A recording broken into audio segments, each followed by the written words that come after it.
bajo el puente del troll.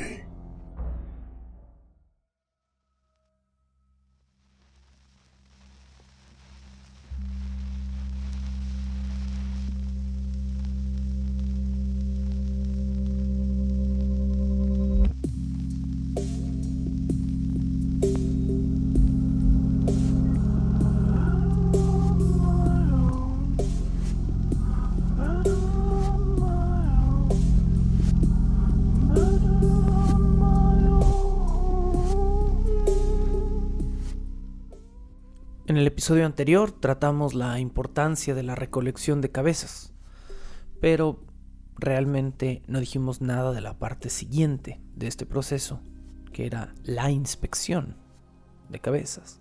Sí, por supuesto que si había toda esta labor para estar descabezando, decapitando a todo mundo en el campo de batalla, era porque estas cabezas debían presentarse e identificarse frente al daimyo o frente al señor feudal.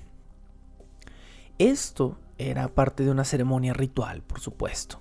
No era simplemente poner las cabezas o aventar las cabezas o dejarlas en un lugar. Y no todas las cabezas eran presentables. Solo aquellas cuyos rasgos hubieran quedado en una posición digna para el daimyo o el señor feudal y que le trajeran buena fortuna o buen renombre, debían ser presentadas frente a él. ¿Qué cabezas sí se mostraban y qué cabezas no? Bueno, eso es lo que vamos a ver hoy. De entrada, no todas las cabezas se mostraban a todo el mundo, y las que sí se mostraban implicaban el uso de distintas frases, distintos gestos, incluso distintos atavíos y distintas formas de envolverse o presentarse para honrar y llenar de renombre al señor feudal. La primera cabeza, esto lo habíamos mencionado previamente, la primera cabeza que se presentaba, o la primera cabeza más bien que tú ibas a presentar y que era tu primera cabeza en orden, en el orden en el que las habías cortado, era la Hitotsukubi. Hitotsukubi que establecimos en un episodio previo que, aunque se traduce como la primera cabeza, realmente kubi hace referencia al cuello, hitotsu primero, el primer cuello, ¿no? Sería la traducción más literal, pero bueno, por supuesto estamos hablando de las cabezas. La primera cabeza que un samurái recolectaba en la batalla no siempre se mostraba al señor feudal, se realizaba una ceremonia personal con esta cabeza y el trofeo se exhibía más comúnmente frente a otros señores importantes de menor rasgo, quizá otros samurái o no sé, tal vez funcionarios de un rango medio que iban a juzgar y a criticar la presentación de la misma. Para presentar esta primera cabeza ganada en batalla, se peinaban los cabellos de la cabeza y después se ataban en dos chongos elevados, los cuales eran atravesados con un pin de madera del árbol del malvavisco. Específicamente, este tipo de madera suave era buscada para este tipo de chongos en las cabezas. La cabeza, esta primera cabeza, Hitotsukubi, debía envolverse en un paño blanco, de cabeza, valga, es decir, con el cuello hacia arriba, la frente hacia abajo, de manera que todo el rostro quedara cubierto por el paño. Se ataba este paño para envolver a la cabeza completa, a pesar de haberle hecho este elaborado chongo en primera instancia.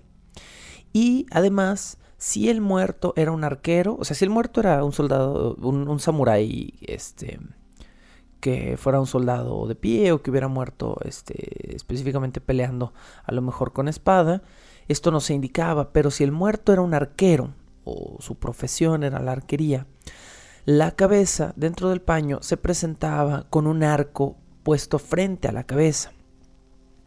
La posición y el tipo de arco también eran importantes, ahorita ahondaremos en ello. Al mostrar esta primera cabeza, el samurái responsable de la muerte abría un abanico, o sea, tomaba un abanico en su mano, lo abría, pero solo abría 3 eslabones, 3 partes del abanico. Y por en medio de la estructura del abanico, de los palitos, vaya, del abanico, miraba la cabeza a través de los huecos que estaban entre las hojas. Al mismo tiempo que hacía esto, en el aire, o dibujaba o pronunciaba los 9 trazos Kuji.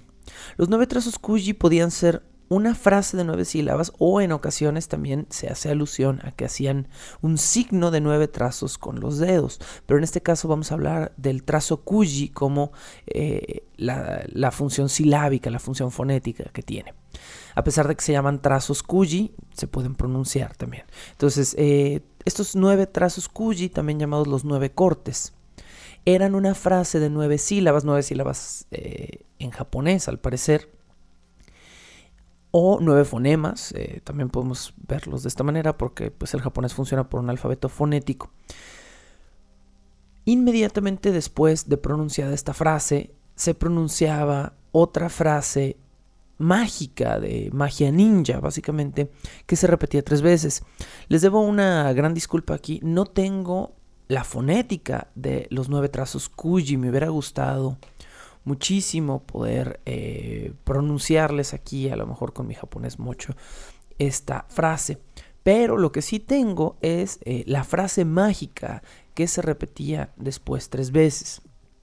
Y voy a pronunciarla en el mejor de mis japoneses. Onogato ga wo azusa ni kakete iru toki wa omoi kaezu na abirake no.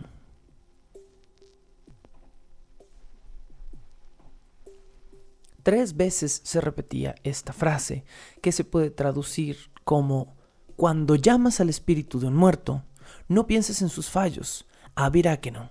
Abirake no es una palabra o un fraseo traducible, porque es un término mágico, es un término de magia ninja, digamos. Y pues por supuesto no tiene una traducción directa. Según los manuales de conducta samurái, existen aún más reglas para presentar la primera cabeza e incluso para las cabezas subsecuentes. Por ejemplo, les comentaba que la cuestión esta del arco tiene como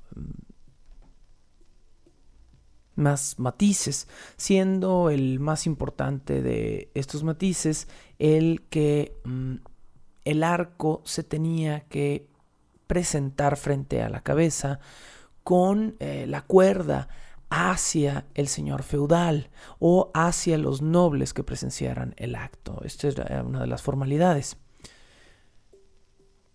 Al mismo tiempo, el noble señor feudal o la persona de más alto rango que presenciara a la cabeza o esta primera cabeza debía no verla. Bueno, aquí todo esto es me parece muy japonés, lo voy a decir así. Esta idea de que se hace toda esta parafernalia para presenciar algo y después ese algo se bloquea o se vela de alguna manera. No soy capaz de describir a qué se refiere, pues a qué apela dentro del espíritu de lo japonés esta idea, pero es una constante en Japón esta cuestión de ataviar algo o de embellecer algo para no verlo. Algo filosófico, no sé, algo cultural, quizá. Pero es muy común esta idea, por ejemplo, también de que en el Japón feudal se ataviaba a una princesa, una mujer de muy alto rango, con ropas hermosas, y se le mantenía durante una reunión social o una fiesta metida detrás de un velo. Algo ahí en lo invisible, o lo inveíble, más bien, no lo invisible, lo inveíble de la estética o de la belleza en Japón. Me elude un poquito el porqué, pero bueno, el punto es que ataviaban esta cabeza, la metían en un paño blanco, la peinaban, o sea, primero el hecho de peinarle los chongos y de ponerle el pasador de un tipo de madera específica para inmediatamente cubrir esto con un paño blanco.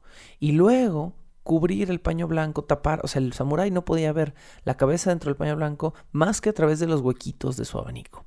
Y el señor feudal no podía realmente, el de más alto rango que presenciara una primera cabeza, no podía observar directamente esta cabeza, simplemente le era descrito lo que sucedía mientras él se bloqueaba la visión, la vista de esta cabeza con una manga de un atavío de seda. Entonces era como presentar todo este tipo de cosas, hacer todo este tipo de preparaciones para que nadie lo viera. Es extraño aquí.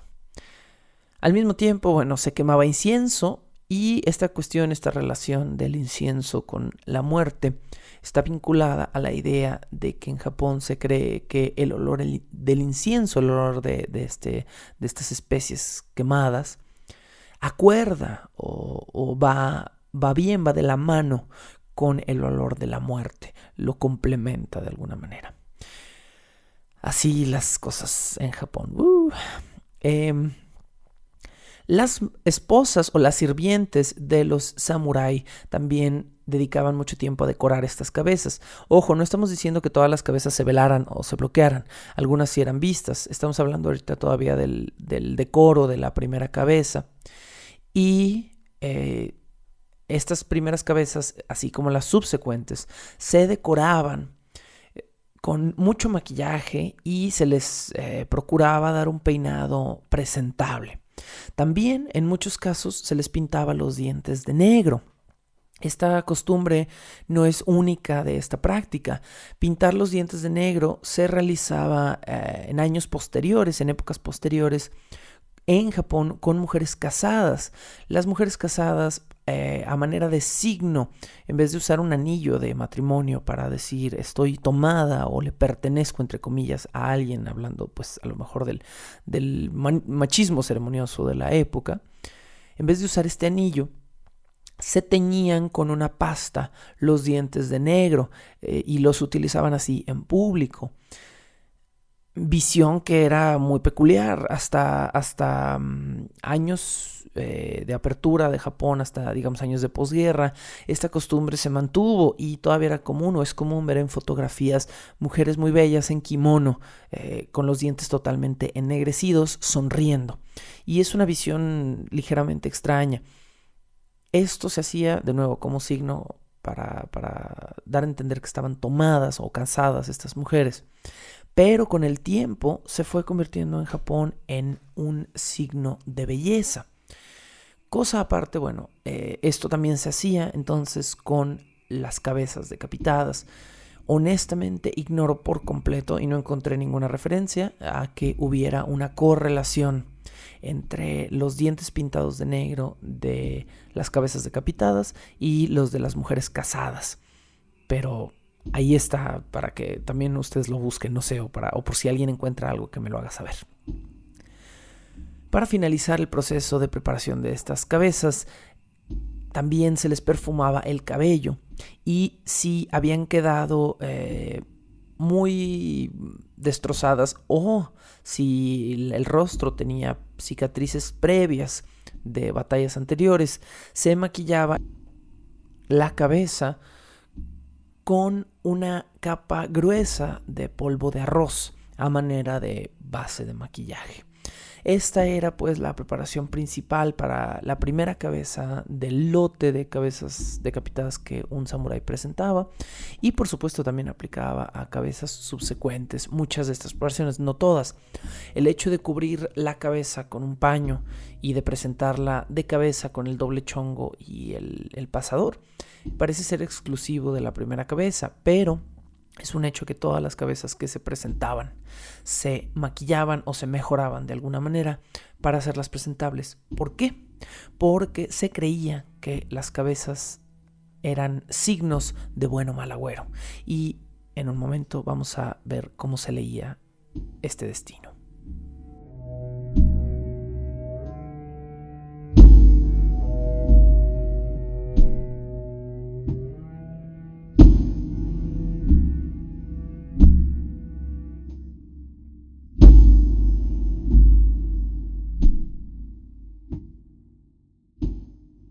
Los japoneses distinguían 5 tipos de cabezas, otorgaban 5 nombres distintos a estas cabezas por la posición de sus ojos. Y se creía que ciertas posiciones eran mucho más favorables que otras. Así se llamaba a las cabezas Ugan si los ojos del muerto miraban hacia la derecha, ambos. Sagan si miraban a la izquierda. Tengan, o quizá también se pueda traducir esto como ojos divinos, si los ojos miraban al cielo. Jigan, u ojos terrestres, si los ojos volteaban hacia la tierra, por supuesto. Y Butsugan, o los ojos del Buda, si la persona moría con los ojos cruzados, es decir, haciendo viscos. Esta clasificación estaba vinculada a la idea pues de que ciertas cabezas eran de mejor fortuna que otras cabezas, por lo que se utilizaba la posición de los ojos para realizar oráculos y adivinaciones. Aquellas cabezas que se consideraran malditas se exorcizaban. ¿Y qué cabezas eran las malditas? Bueno, lo veremos en un momento. Previamente hay que saber que la mandíbula también era un factor determinante para la lectura, entre comillas, de estos augurios.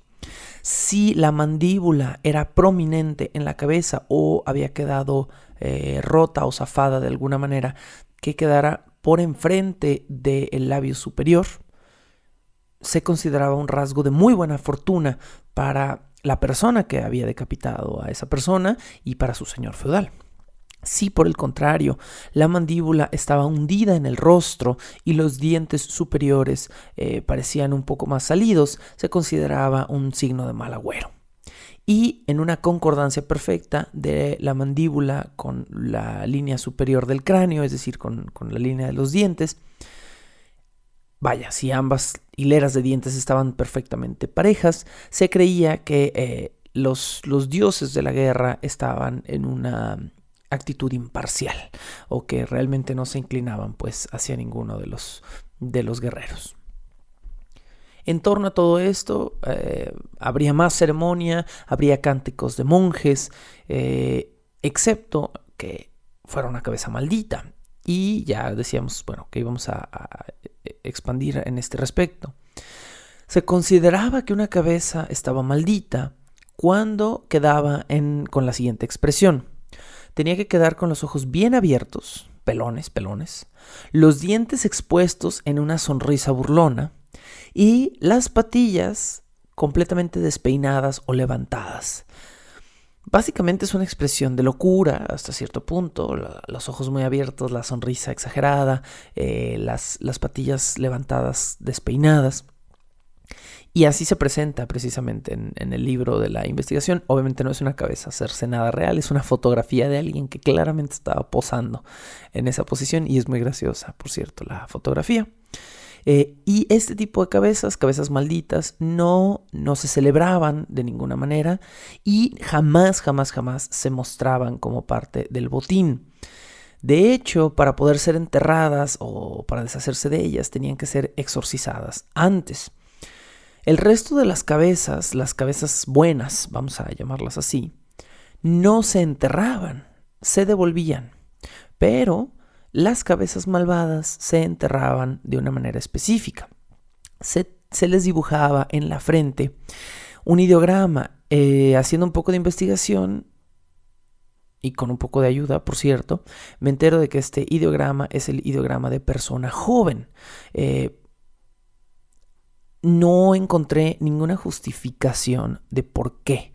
El libro que referencia este hecho no explica por qué este ideograma, ni siquiera traduce el ideograma, por eso tuve que buscarlo por mi cuenta. Y me elude un poco porque persona joven o joven, ¿no?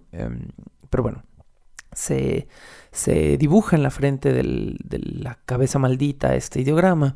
Se canta una oración que se repite 7 veces, que no tampoco se especifica, y se enterraba la cabeza mirando hacia la muerte. Así lo expresa el libro. pero no da una dirección específica de cuál es el lado de la muerte. Lo único que sí especifica es que la cabeza debe enterrarse volteando hacia el lado opuesto hacia la persona que la entierra. Es decir, si en pocas palabras tienes que tomar la cabeza de espaldas, vaya, y enterrarla con la nuca hacia ti. Después se dibujaba una cuadrícula Kuji, no sé si esto haciendo referencia a los 9 trazos que hablamos previamente. Se daban 7 pasos hacia atrás y se dibujaba en el aire con un dedo un símbolo en sánscrito, del cual tampoco, por cierto, encontré una traducción. Debe ser a lo mejor más laboriosamente, si se toma la imagen, se escanea, se mete a una computadora y se arroja a la búsqueda de imágenes de Google, seguramente debe de tener una traducción. Pero bueno, directamente en las fuentes que estoy revisando no se traducía, no sé si por negligencia o porque realmente se ignore. Pero es un símbolo en sánscrito, es lo único que queda claro. Este ritual en los manuales samurái también se indica que por lo general no debe ser llevado a cabo por el dueño de la cabeza, es decir, no debe ser llevado a cabo por el samurái que decapitó al otro guerrero, sino por un experto en rituales mortuorios. Entonces, pues no se esperaba obviamente que los samuráis supieran toda esta parafernalia religiosa, sino que más bien esto quedaba a manos de un experto, suponiendo que hubiera pues expertos en esto, ¿no?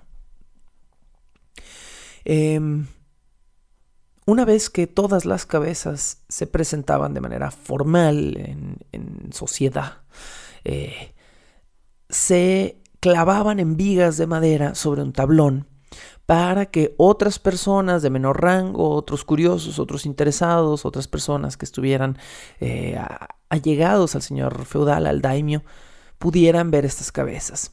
Luego de la exhibición y antes de que comenzaran a descomponerse desagradablemente, las cabezas se envolvían en paños todavía ataviadas y maquilladas y respetuosamente, tan respetuosamente como esto sea posible, se regresaban a las familias de sus dolientes en cajas marcadas con símbolos mágicos de protección. La parte, podríamos llamar medianamente civilizada a lo mejor de este proceso, ¿no? Donde pues se devolvía al familiar doliente, se devolvía a la familia del difunto su propiedad luego de haber sido presentada al señor feudal. Interesante ahí este uso de la formalidad y, como siempre, del honor en Japón, que es un poco abstracto a lo que hoy en día conocemos. Bueno. Durante los duelos de venganza, hemos estado hablando de que estas cabezas se cortaban en guerra.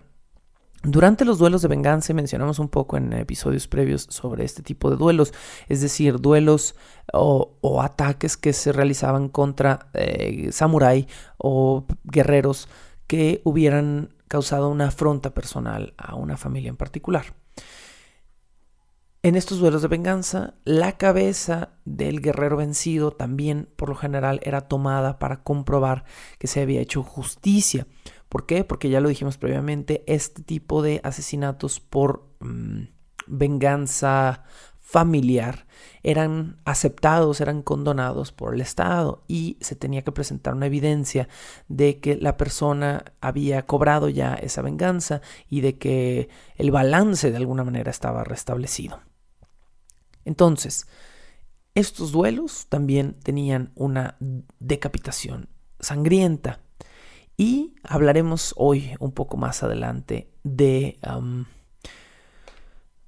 algunas otras peculiaridades de este tipo de venganzas legales, como me gusta llamarlas, y es precisamente como las subtitulo el día de hoy.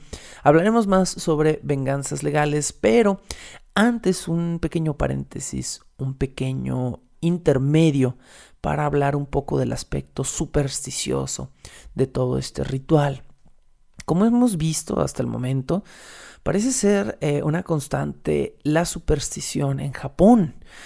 Todo el ritual en torno a la decapitación, la superstición, la creencia en poderes, en dioses, en símbolos mágicos, el sánscrito, los 9 cortes, los 9 trazos, pronunciar 7 veces, caminar 7 pasos de espalda, todo es una superstición constante. Esto nos deja en claro que la suerte y el destino tenían un lugar importante en la sociedad japonesa e incluso afectaban los duelos. Por eso estoy usando como esta información a manera de puente, porque se creía, como también se creía con algunos de los duelos medievales europeos, que el simple hecho de que un espadachín, un guerrero, ganara un duelo implicaba que estaba siendo favorecido por los dioses del combate, por lo que se creía que era el justo o el digno vencedor según su destino. Así que ser bueno con la espada te podía traer muchas cosas positivas en el Japón feudal. También estaba esta idea de un chi o un ki, como se traduce a veces en Latinoamérica, específicamente si estás viendo Dragon Ball, el ki, eleva tu ki, hermano. La idea de un chi o un ki era esta energía vital que corría por el cuerpo. Era una creencia constante entre el bushido y el taoísmo y el budismo y la magia ninja y la magia de protección Kuji-in, y todo esto estaba vinculado a toda la parafernalia y todos los adornos que utilizaban los samurái para lanzarse a la guerra. La fabricación de talismanes era uno de estos aspectos comunes. Hasta la fecha en Japón todavía puedes ir a un templo y comprar por algunos yenes un omamori. Un omamori es una bolsita tejida como en hilo de seda, con un nudo arriba, un nudo muy elaborado y muy bonito, por cierto, que guarda dentro una oración, por lo general una oración taoísta, y se portan de distintos colores para significar distintos tipos de protecciones. Por cierto, si van a Japón, es un recuerdo muy bonito para traer, para usar en la cartera, para traer colgado en el carro, pero sepan que pues la fabricación de este tipo de omamori, mamoru es el término de proteger en japonés, mamoru, mamote, protégelo. Entonces, omamori es una forma con o previa como de respeto, un protector, un talismán, y que esta es una tradición que los samurái veneraban y reverenciaban ampliamente. Otra de estas tradiciones un poco menos agradable y que no recomiendo utilizar como recuerdo en un viaje a Japón era el sacrificio de distintos animales mediante un ritual para augurarse una buena fortuna en el combate. Bueno, además de esto, entre las supersticiones del combate y la batalla y la venganza, los japoneses creían que existían fechas más auspiciosas que otras por sus números mágicos. Específicamente, el número 9, el número 10, el número 12 y el número 5 se consideraban afortunados por diversos motivos. El número 7 se consideraba como una especie de protección, también como el número 9, los 9 cortes, los 7 pasos, las 7 repeticiones, etcétera, etcétera. Mientras que es sabido que uno de los números más oscuros en la superstición japonesa es el número 4. ¿Por qué? Porque 4, shi, se pronuncia exactamente igual que la palabra muerte en japonés, shi. Se escriben distinto, son homófonas, suenan igual, pero se escriben distinto. Entonces, dado que 4 y muerte suenan igual, los japoneses son particularmente supersticiosos con el número 4, y me refiero hasta la fecha. Hasta la fecha, en Japón todavía existen hospitales que no tienen cuarto 4 o que no tienen cama 4. Edificios completos en Japón que omiten el piso número 4 y se brincan del piso 3 al piso 5 inmediatamente. Es una superstición muy arraigada en Japón y que pues jugaba un rol considerable en estas supersticiones del combate. Además de eso, bueno, los samuráis antes de una batalla o de una venganza realizaban una infinidad de rituales de adivinación y consideraban que cosas tan triviales como la hora del día en la que se iba a combatir, el canto de las aves en el lugar en el que se iba a combatir o el movimiento del humo del incienso que encendían previo a la batalla durante una oración, eran suficientes signos para considerar que la tarea que iban a realizar era positiva o era poco afortunada.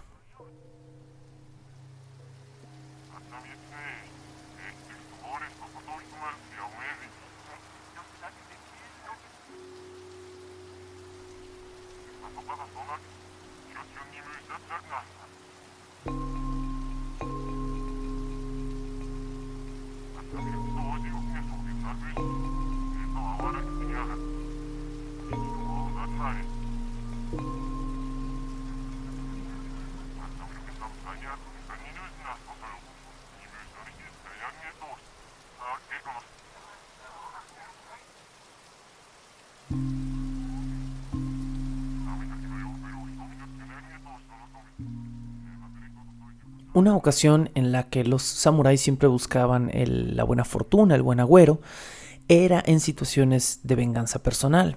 En un episodio anterior ya nos referimos a las venganzas personales como adauchi, y el adauchi era un término que se podía traducir literalmente como muerte por resentimiento. Me acordé de muerte por snusnu, pero no es el mismo caso definitivamente. Para los fans de Futurama entenderán. Muerte por resentimiento, es decir, básicamente una venganza, ¿no? Esto era lo que era el adauchi. Estas venganzas personales eran investigadas y eran reguladas por agentes regionales de un señor feudal. Así que sí tenías la obligación, digamos, moral de ir a matar a alguien que te había hecho una afrenta familiar o personal. La forma en la que hacías esto era primero avisando que ibas a abandonar tu región, dejando encargadas tus tierras y viajando a otra región donde pedías permiso para básicamente matar a una persona.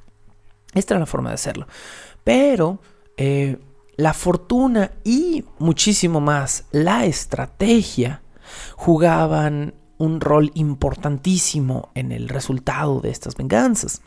Hay varias leyendas famosas, hay varias historias, no leyendas, historias famosas de asesinatos que fueron realizados con una cierta estrategia, una cierta paciencia, un cierto engaño para poder dar con el blanco.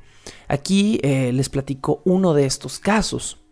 Un hombre cuyo padre había muerto en manos de otro hombre en una situación que él consideraba injusta. Se movió a Edo no el periodo, Edo el estado, el lugar pues, y se movió a Edo buscando al asesino de su padre, pero luego de meses de buscarlo no dio con él. Al parecer en esta historia el asesinato del padre ya había sido hace muchos años y este hombre dejó pasar demasiado tiempo y por eso la búsqueda del asesino se volvió complicada. Además, se sabía el asesino aún temía alguna represalia por el crimen que había cometido y estaba escondido. Muy cansado, el hijo del hombre asesinado, la persona esta que estaba buscando una retribución, ideó un plan. Y este plan va muy de acuerdo con lo que se consideraba moral y correcto dentro del código samurái.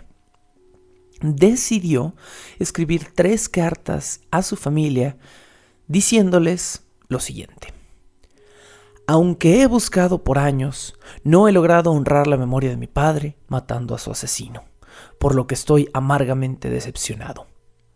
Por ello, he decidido quitarme la vida abriéndome las entrañas. Bellísima carta a la familia. Y envió las 3 copias de esta carta a su madre, a su esposa y a su hijo. Y acompañó el envío con su propia daga para que su familia supiera que las cartas realmente eran suyas. ¿Qué pasó? Pasó lo esperado.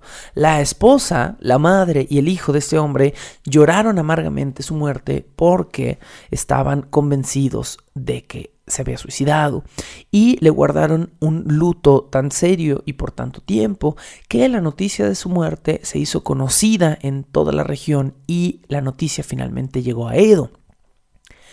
El hombre que había asesinado al padre del protagonista de esta historia, finalmente, al escuchar la noticia de que la familia de su enemigo que buscaba venganza lo estaba, básicamente, le estaba guardando luto, decidió comenzar a vivir públicamente.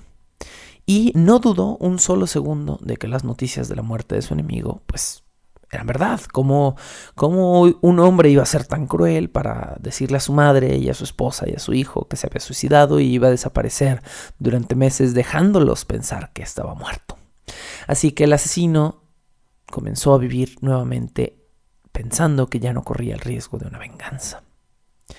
Fue justo en ese momento, cuando comenzó a vivir su vida normal, que el hombre, el protagonista de esta historia, lo encontró, lo decapitó y regresó restaurando la honra de su familia. Luego, por supuesto, de haber hecho creer a todas las personas que amaba que se había matado. Esta historia, por supuesto, nos deja un par de notas interesantes sobre algunos aspectos del honor y la moral samurái que exploraremos en el siguiente episodio.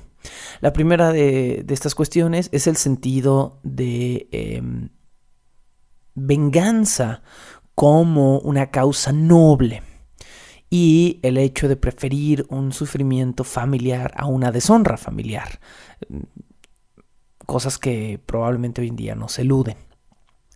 La segunda cuestión interesante aquí es el uso de una estrategia engañosa que era considerada totalmente valedera dentro del código samurái. El mismo manual que contiene esta historia dice que la persona que cobró venganza lo hizo utilizando una muy válida estrategia ninja que implica cansar al enemigo no haciendo nada. Muy interesante esto en cuestiones de estrategia de combate, ¿no? ¿Cómo cansas a tu enemigo no haciendo nada? Esperas, eres paciente. Y mientras más paciente eres, más tiempo tienes tú de descansar y de planear. Pero la otra persona, si está en un estado psicológico tenso, pensando que tú vas a actuar en cualquier momento, puede desgastarse con el simple hecho de que tú esperes un poco más tiempo de lo pensado. Entonces, esta es una estrategia ninja que constantemente los manuales avalan, cómo cansar al enemigo no haciendo nada. Y el mismo manual nos dice que esto también refleja un mal carácter de parte de la persona asesinada, porque, dice el manual, un buen guerrero nunca baja la guardia o deja de estar atento a su enemigo. Es decir, está criticando un poco al pobre samurái que murió después de haber pensado que su enemigo se había suicidado por confiado. Y bueno, la última cosa que hay que hacer notar dentro de esta historia es el rol del suicidio ritual en Japón, que va a conllevar su propia ceremonia y que probablemente sea uno de los temas centrales de nuestro siguiente episodio. Por supuesto, nos estamos refiriendo al seppuku o al hoy en día más conocido como harakiri, el suicidio ritual. Pero antes de eso y antes de ya cerrar con este programa, que ya nos quedan unos minutos, me parece pertinente mencionar, a razón de la pequeña historia que acabamos de escuchar o que les acabo de contar, mencionar la historia de los 47 Ronin, no la película con Keanu Reeves, que por cierto no he visto, así que no puedo comentar cosas horribles al respecto de ella, pero la verdadera leyenda de los 47 Ronin, que más que una leyenda, sí se ha vuelto una leyenda, pues obviamente se ha deformado, pero que parece ser una historia más simple de lo conocido o de lo que se ha formado en torno a ella, y que cuenta la historia de un grupo de samuráis que se vieron obligados a convertirse en Ronin. Recordemos que los Ronin son aquellos samurái que todavía mantienen su estado de samurái, pero que no poseen tierra. ¿Qué fue lo que pasó? Su daimyo, es decir, su señor feudal, el señor de la zona donde todas estas personas eran terratenientes, fue obligado a cometer seppuku, precisamente este suicidio ritual del que estamos hablando, por haber agredido, no sé si verbalmente, a un funcionario del gobierno llamado Kira Kosukenosuke. Y lo hizo nada más y nada menos que frente al shogun, frente al mismísimo más alto poder del Japón en ese momento. Entonces, pues esta al parecer fue una afrenta grave según los códigos de sociedad y moral japoneses. Los Ronin, que no eran 47, eran probablemente centenares de samurái que estaban bajo el mando de este daimyo que tuvo que cometer suicidio ritual, quedaron como vasallos sin tierra, quedaron totalmente desamparados en términos legales, en términos sociales, y pues por supuesto no estaban nada contentos con lo que les acababa de pasar. Entonces planearon asesinar al funcionario de gobierno, a Kira, a la persona que había sido la ofendida y la responsable de la muerte de su señor feudal. Pero Kira, sospechando el plan de estos guerreros bien entrenados, lo primero que hizo fue decir, no.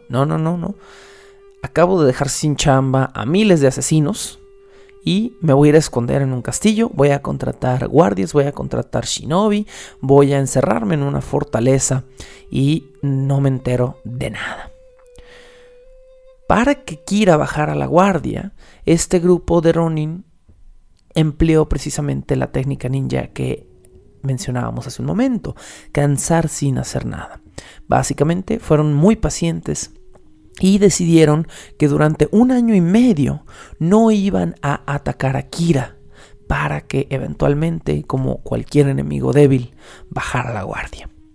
Cuando pasó el 1 año y medio, a la fecha exactamente de cuando ellos lo habían acordado, los cientos de Ronin quedaron de verse en un punto específico para atacar el castillo de Kira.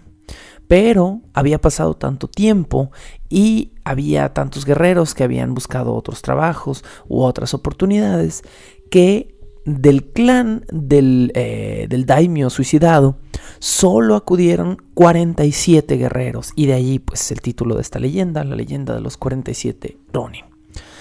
Pero estos 47 guerreros no se amedrentaron, es decir, durante un momento sí pasó por sus cabezas: ¿cómo vamos a atacar un castillo si somos 40 hombres, menos de 50 hombres, ¿no? ¿Cómo vamos a enfrentar a todas las hordas, a todos los guerreros de un solo señor feudal y ganarle y además salir victoriosos de ahí con un asesinato? No obstante, la leyenda no ahonda muchísimo pues en los detalles, pero estos 47 hombres decidieron asaltar este castillo y finalmente, obviamente con pérdidas, asesinaron a su blanco, que era Kira. Llevaron ceremonialmente la cabeza de su enemigo al templo Sengaku, donde estaba enterrado su señor feudal. Le presentaron la cabeza en ritual e inmediatamente después, como su gran motivo de vida ya había concluido y como habían cometido actos ilegales a sabiendas, todos los sobrevivientes de este combate se entregaron a las autoridades y, ¿qué creen?, pues fueron sentenciados exactamente al mismo destino que su señor feudal. Por supuesto, nos referimos a que se les sentenció a cometer suicidio ritual. Pero en Japón esta historia se ve como una gran historia de rebelión y de justicia. Y durante los años posteriores a que sucedió esta historia, específicamente durante la era de la restauración de Meiji, cuando el espíritu general de la cultura japonesa era volver a sus raíces, esta historia se convirtió en una gran historia de buenos valores y de justicia y de cómo los hombres justos son capaces de hacer lo que es necesario, y etcétera, y etcétera. Así que se volvió una de las leyendas más famosas de Japón y, bueno, básicamente fue una leyenda de venganza que utilizaba la premisa ninja de cansar a tu enemigo no haciendo nada. Así que ya lo saben, la próxima vez que tengan un gran enemigo y no sepan cómo enfrentarlo, pues no hagan absolutamente nada. Así cerramos el día de hoy esta entrega de Bajo el Puente del Troll. Febrero ha sido un mes difícil, por decirlo menos, donde he tenido que añadir trabajos a mi lista de freelance para pues salir un poquito de esta horrible cuesta de enero que ya es cuesta de febrero y marzo casi, y mejorar un poquito mi situación, por lo que pues este episodio probablemente les llegue 1 o 2 días tarde, y esto se debe precisamente al trabajo, a pesar de que sí estoy grabando este episodio en viernes, que debí haberlo grabado en miércoles o en jueves para poder tenerlo listo el viernes por la mañana, como usualmente lo hago. Estoy grabando este episodio hasta el viernes y todo mi sábado está ocupadísimo, principalmente con trabajo, no con fiesta ni celebración, lamentablemente. Y pues es muy posible que este episodio les esté llegando a sus oídos hasta el día domingo. No estamos rompiendo ninguna regla cardinal. Por lo general mi promesa es que cada fin de semana, en algún punto del fin de semana, tendrán su podcast o su redacción de la semana. Pero pues de cualquier manera espero que pues nadie haya estado demasiado ansioso. Muchísimas gracias como siempre. Esto es algo que disfruto mucho hacer. Estar aquí hablando con ustedes, sabiendo que los acompaño en el carro, en el gimnasio, a lo mejor en una biblioteca, a lo mejor en un momento de tranquilidad o durante una comida solos. Me encanta hacer su compañía, me encanta hacerles el tiempo más ameno. Ojalá ustedes se sientan también amenizados por esta transmisión. Continuamos con esta temporada de Samurai Shinobi por algún par de semanas más. Todavía hay muchísimo que decir. Continuamos con los archivos y nos seguimos escuchando en Bajo el Puente del Troll. La locución, la producción y la música original de este programa son creadas por Sergio Vicencio. Ve a patreon.com/Sergio Vicencio y apoya este podcast para obtener horas de contenido adicional. Búscame como @recuadro_blanco en Twitter e Instagram o como Sergio Vicencio en YouTube para darme tu opinión sobre este podcast.